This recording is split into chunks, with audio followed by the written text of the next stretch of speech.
तो दोस्तों इस वीडियो में हम बात करने वाले हैं 3 कंपनीज़ के बारे में और इन तीनों कंपनीज़ के आज के दिन क्वार्टर 1 के नतीजे आ चुके हैं। तो इस वीडियो में हम डिटेल एनालिसिस करने वाले हैं तीनों ही कंपनी के नंबर्स का, कैसा रहा है परफॉर्मेंस और आगे की रणनीति क्या होनी चाहिए on the basis of performance, उसके बारे में हम डिस्कस करेंगे।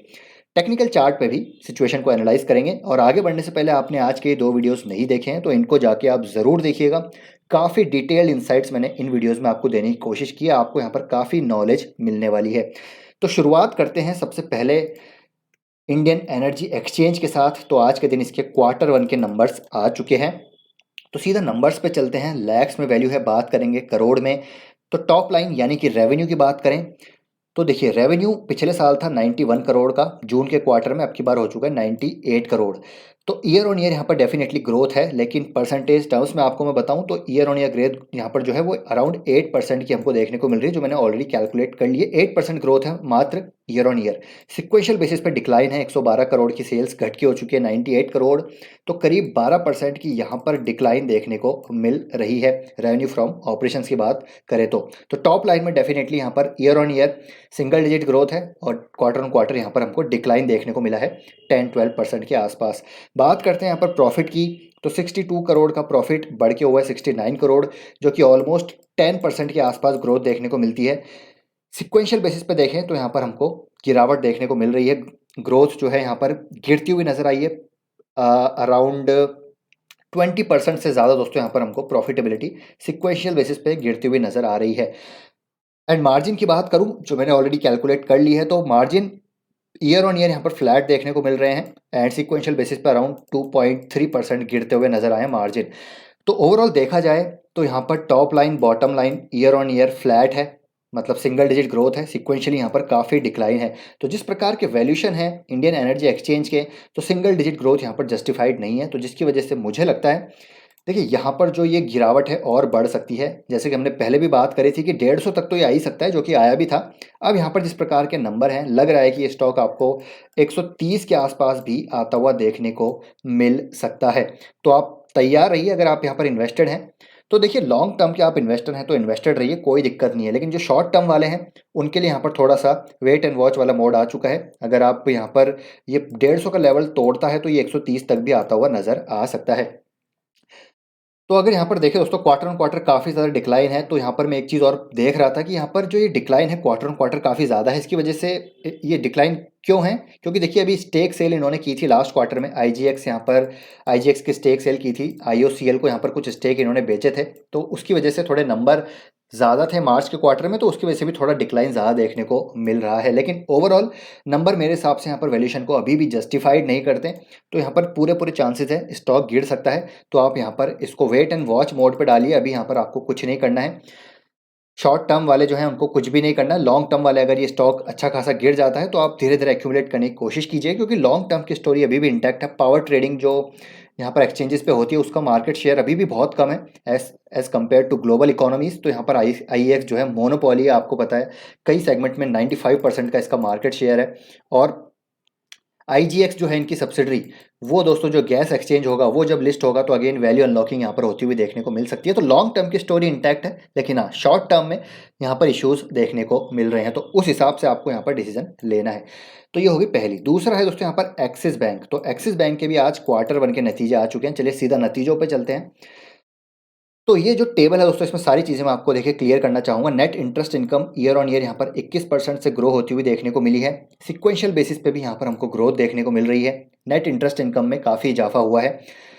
पैट की बात करते हैं तो 91% की आपको ईयर ऑन ईयर यहाँ पर प्रॉफिटेबिलिटी जंप होती हुई देखने को मिलेगी एक्सिस बैंक की, जो कि बहुत ही लाजवाब है। लेकिन यहाँ पर एक कैच है। कैच क्या है कि यहाँ पर जो प्रोविजन है, बैंक ने देखिए 90% प्रोविजन अपने कम किया है। मतलब जो प्रोविजन पिछले साल इन्होंने किए थे उसके मुकाबले बहुत कम प्रोविजन है, सिक्वेंशियल बेसिस पे भी और ईयर ऑन ईयर बेसिस पे भी। और इसी कम प्रोविजनिंग की वजह से इनके प्रॉफिटेबिलिटी में इतना आपको तेजी देखने को मिल रही है। तो अगर प्रोविजनिंग ज़्यादा होती तो आपको ये इतने देखने को नहीं मिलते। हालांकि फिर भी देखें तो यहाँ पर स्टिल हमको ग्रोथ देखने को मिल रही है। एनपीएस, जी हाँ, तो एसेट क्वालिटी यहाँ पर इंप्रूव होती हुई नजर आई है। नेट एनपीएस इंप्रूव होते हुए नजर आ रहे हैं साल दर साल सिक्वेंशियल बेसिस पे। ग्रॉस एनपीएस भी यहाँ पर इंप्रूवमेंट देखने को मिल रही है। तो एसेट क्वालिटी भी यहाँ पर इंप्रूव हुई है। स्लिपेजेस की बात करें तो स्लिपेजेस रेशो भी यहाँ पर कम हो रहा है, जो कि पॉजिटिव है। स्लिपेजेस मतलब जो इनके गुड लोन है वो यहाँ पर जो है बैड लोन में कन्वर्ट अब नहीं हो रहे हैं ज़्यादा। तो ये आपको पता होगा स्लिपेज क्या होता है। तो यहाँ पर स्लिपेजेस रेशो कम होना, इंप्रूवमेंट होना, मतलब कि एक और पॉजिटिव हमको देखने को मिल रहा है। और रीस्ट्रक्चर्ड बुक में भी हमको यहाँ पर जो है चीज़ें सामान्य होती हुई नज़र आ रही है। रीस्ट्रक्चर्ड यहाँ पर बुक जो है इनकी पिछले 2 क्वार्टर पहले 0.70% तक थी, अब यहाँ पर कम हो रही है। मतलब ज़्यादा अपने लोन्स में ये जो पेमेंट्स हैं इनके, वहाँ पर रीस्ट्रक्चरिंग नहीं हो रही है, तो वो भी अच्छी चीज़ है। और अब प्राइस टू बुक वैल्यू के हिसाब से बात करें तो 2 times price to book value के नीचे ट्रेड कर रहा है। तो अट्रैक्टिव वैल्यूएशन पे ये बैंक ट्रेड कर रहा है as compare to top 3 private banks, यानी कि एचडीएफसी, आईसीआईसीआई और कोटक महिंद्रा बैंक। तो वैल्यूएशन वाइज बहुत अट्रैक्टिव नज़र आ रहा है। चलिए और मैट्रिक पे देखते हैं। तो सबसे पहले नेट इंटरेस्ट मार्जिन 3.60% के हैं, तो यहाँ पर भी इंप्रूवमेंट होता हुआ देखने को मिला है, ईयर ऑन ईयर बेसिस पे भी और क्वार्टर ऑन क्वार्टर बेसिस पे भी। हालांकि टॉप 3 बैंक्स के मुकाबले इनके एनआईएम्स अभी भी काफ़ी कम है। फी इनकम देखिए 34% की ईयर ऑन ईयर ग्रोथ है, जो कि काफ़ी अच्छी चीज़ यहाँ पर देखने को मिल रही है। लोन ग्रोथ हर सेगमेंट में यहाँ पर अच्छी है। एंड यहाँ पर अगर हम बात करें डिजिटल बैंकिंग और पेमेंट्स की, तो वहाँ पर भी इनका जो है ट्रैक्शन धीरे धीरे अच्छा होता जा रहा है। तो और चीज़ें अगर हम देखें तो देखिए दोस्तों, यहाँ पर एनपीएस सुधरते हुए नजर आया, रिटेल लोन्स ग्रो कर रहे हैं, ठीक है। ऑपरेटिंग प्रॉफिट यहाँ पर अच्छी तरीके से ग्रो किया है, फी इनकम यहाँ पर अच्छी तरह से ग्रो हो रही है। तो सारी चीज़ें अच्छी नज़र आ रही है। तो मेरे ख्याल से नंबर अच्छे हैं, बहुत ज़्यादा अच्छे भी नहीं है बिकॉज प्रोविजन इन्होंने काफ़ी कम किए हैं, तो यहाँ पर नंबर्स डिसेंट हैं और वैल्यूएशन भी काफ़ी अट्रैक्टिव है, तो वो आपको ध्यान रखनी है बात। और साथ ही में एक चीज़ और है कि यहाँ पर देखिए अमिताभ चौधरी की मैनेजमेंट में काफ़ी अच्छा यहाँ पर ये बैंक परफॉर्म कर रहा है। और साथ ही सिटी बैंक की डील जो है वो भी, जो इनका कंज्यूमर बिजनेस इन्होंने एक्वायर किया है, वो भी कंप्लीट हो जाएगी। आई थिंक 2 क्वार्टर में कंप्लीट हो जाएगी, तो वहाँ पर भी एक रेवेन्यू विजिबिलिटी आती हुई नजर आएगी। तो देखिए अगर आपको प्राइवेट सेक्टर में निवेश करना है तो टॉप 3 बैंक्स में आप कर सकते हैं, और एक्सिस बैंक को भी आप यहाँ पर इंक्लूड कर सकते हैं, क्योंकि इसका जो वैल्यूएशन है दोस्तों बहुत अट्रैक्टिव। और अमिताभ चौधरी पे हमको शक नहीं है, उनका काम भी काफ़ी अच्छा है। और साथ ही में अगर आप से जो है स्पेसिफिक बैंक में निवेश नहीं करना चाहते, तो आप बैंक बीज में निवेश कर सकते हैं। और बैंक बीज का जो अलोकेशन रहता है वो टॉप 4 बैंक्स में ही ज़्यादा रहता है, तो आप इसको भी कंसिडर कर सकते हैं। बाकी टेक्निकल चार्ट पे देखें तो ये पिछले कई सालों से एक रेंज बाउंड मूवमेंट में है, लेकिन यहाँ पर दोस्तों हो सकता है ये बैंक हमको अच्छा परफॉर्म करता हुआ देखने को मिले। 200 डे मूविंग एवरेज के ऊपर चल रहा है, 50 डे मूविंग एवरेज के ऊपर चल रहा है, तो इसको भी आप कंसिडर कर सकते हैं, अपनी ड्यू डिलिजेंस कर लीजिएगा। लेकिन जो मेरे प्रेफरेंस रहती है वो टॉप 3 बैंक्स में ही रहती है। नेक्स्ट कंपनी यहाँ पर एथर इंडस्ट्रीज़। तो एथर इंडस्ट्रीज़ के भी आज के दिन क्वार्टर 1 के नंबर आ गए हैं, जैसे कि हमने अभी बात करी थी थोड़े दिन पहले। तो चलिए सीधा नंबर पे चलते हैं। तो देखिए revenue from operations year on year 7% से ग्रो हुआ है, क्वार्टर ऑन क्वार्टर 8% से ग्रो हुआ है। एबिटा पैट की बात करते हैं तो -5% की हमको डिक्लाइन ग्रोथ देखने को मिल रही है year on year, 18% quarter on quarter यहाँ पर ग्रोथ है।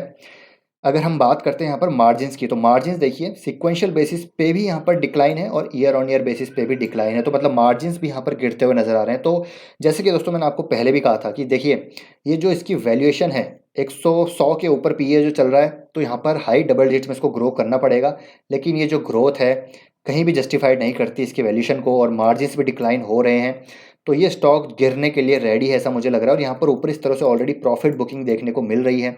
तो यहाँ पर जो निवेश करना चाहता है मैं उनको कहना चाहूँगा थोड़ा वेट कीजिए, इसके वैल्यूएशन अच्छे होने दीजिए। कंपनी अच्छी है, ऐसी कोई प्रॉब्लम नहीं है, कंपनी फंडामेंटली अच्छी है, प्रोडक्ट बास्केट अच्छा है, लेकिन वैल्यूएशन यहाँ पर जस्टिफाइड नहीं है, रिस्क रिवॉर्ड रेशो यहाँ पर फेवरेबल नहीं है, जैसे कि मैंने आपको पहले भी कहा था। तो इसको एक बार अच्छी वैल्यूएशन पे आने दीजिए, फिर हम इसको कवर करेंगे।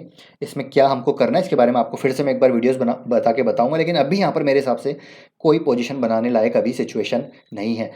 तो ये है दोस्तों तीनों कंपनीज का quarter 1 performance analysis. I hope ये वीडियो आपको इन्फॉर्मेटिव लगा होगा। पसंद आए तो वीडियो को लाइक शेयर एंड चैनल को सब्सक्राइब कर लीजिए। आपका क्या ओपिनियन है तीनों के रिगार्डिंग कमेंट बॉक्स में जरूर शेयर कीजिएगा। मिलते हैं नेक्स्ट वीडियो में। Till then take care, bye bye.